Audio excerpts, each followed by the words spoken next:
दोस्तों, भारत ने चंद्रयान 3 को चांद की सतह पर उतारकर इतिहास रच दिया और वहीं हम दुनिया के पहले देश बन गए। चांद के साउथ पोल पर उतरने वाले और इसके साथ ही अमेरिका, रूस और चीन के बाद हम विश्व के चौथे देश बन गए जिसने चांद की सतह को चूमा। चंद्रयान 3 मिशन की सफलता के बीच एक ऐसा चेहरा है जिसे लोग देखना चाह रहे थे कि उन्हें चंद्रयान 3 की लैंडिंग के वक्त इसरो के हेडक्वार्टर में बुलाया जाए, और ऐसा ही हुआ। हम सभी ने उन्हें वहां देखा।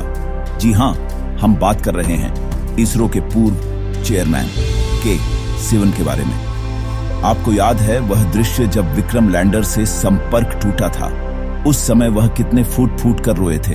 इतनी बड़ी एजेंसी इसरो के चेयरमैन प्रधानमंत्री मोदी जी के कंधे पर सर रखकर रोते हुए अपनी संवेदनाएं व्यक्त की थी। इससे साफ दिखता है कि हमारे देश के वैज्ञानिक कितने जुड़े हुए रहते हैं अपने काम के प्रति।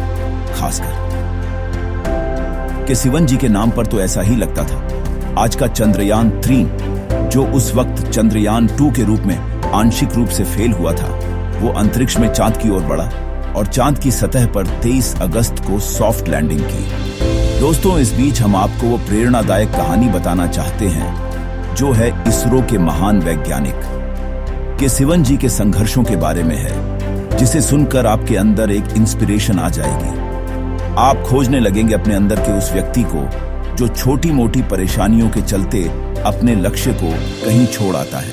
सफल होना है तो बहाने नहीं चलेंगे। दोस्तों, एक समय था के सिवन जी जब आम बेचा करते थे और बाद में इसरो के चेयरमैन पद से रिटायर हुए। एक समय ऐसा था जब कि सिवन जी आम बेचकर अपना पेट भरा करते थे।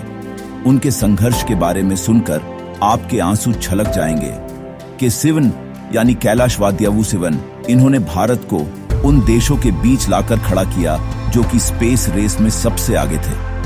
और तो और इन्होंने चांद के डार्क साइड में लैंडर उतारने की हिम्मत दिखाई थी। आज तक यह चीन के अलावा किसी ने नहीं किया, लेकिन इसरो को बुलंदियों तक पहुंचाने वाले इस व्यक्ति का जीवन संघर्षों से भरा रहा है। के सिवन का जन्म 14 अप्रैल 1957 को मेला सरक्काल विलय, तमिलनाडु में हुआ था।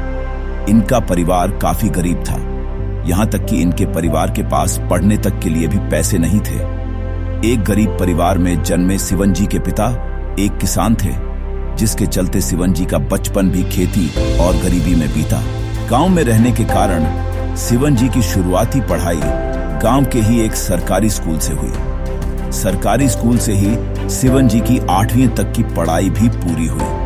उसके बाद आगे की पढ़ाई के लिए उन्हें गांव से बाहर जाना था, लेकिन उनके पिता के पास इतने पैसे नहीं थे। इसीलिए उन्होंने अपनी फीस जुटाने का निर्णय लिया। सिवन अपने पिता के साथ आम के बाग में काम किया करते थे। कॉलेज के दिनों में भी जब वे घर पर होते थे तो वह पिता की खेतों में मदद किया करते थे, और इस कारण वे बाजार में जाकर आम बेचने के काम करते थे। इस तरह उनकी फीस का जुगाड़ हो जाता था।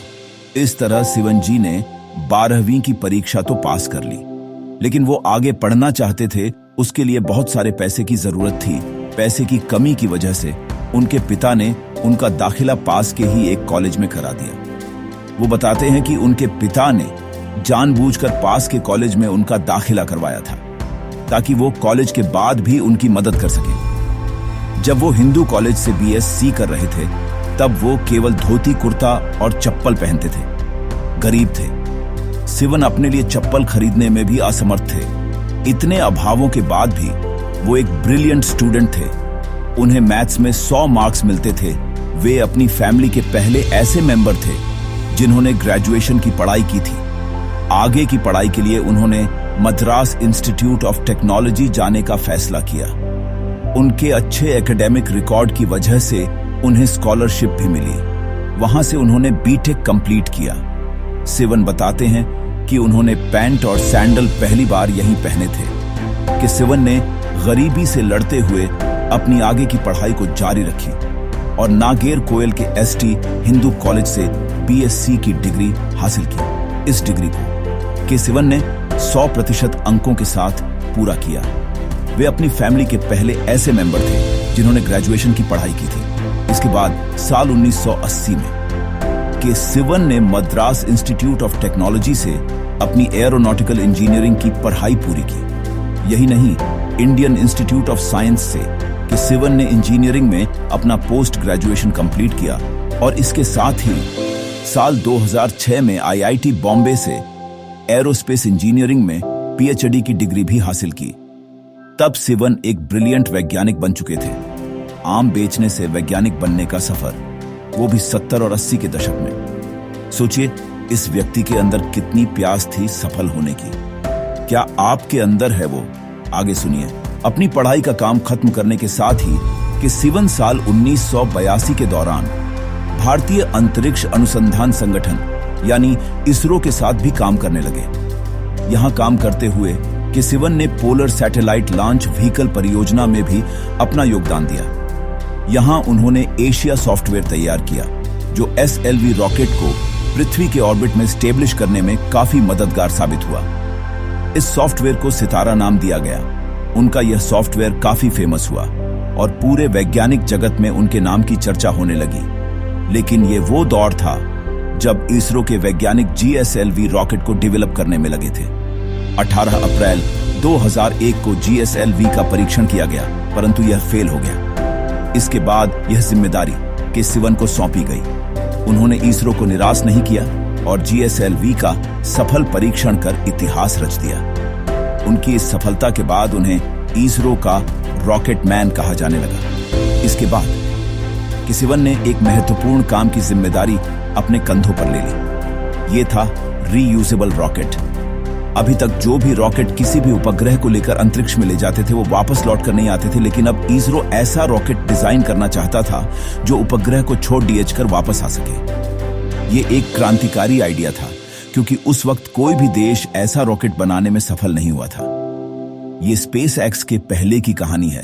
अपने मिशन में काम करते हुए उन्होंने साल 2006 में आईआईटी बॉम्बे से एरोस्पेस इंजीनियरिंग में पीएचडी की डिग्री भी हासिल की, जिसके बाद साल 2011 के अप्रैल माह में के सिवन को जीएसएलवी प्रोजेक्ट का निदेशक बनाया गया। के सिवन का काम काफी अच्छा था और इसे देखते हुए ही उन्हें जुलाई 2014 में इसरो के लिक्विड प्रोपल्शन सिस्टम सेंटर का निदेशक बना दिया गया, जबकि इसके कुछ समय बाद यानी जून 2015 में वे विक्रम साराभाई स्पेस सेंटर के निदेशक बने।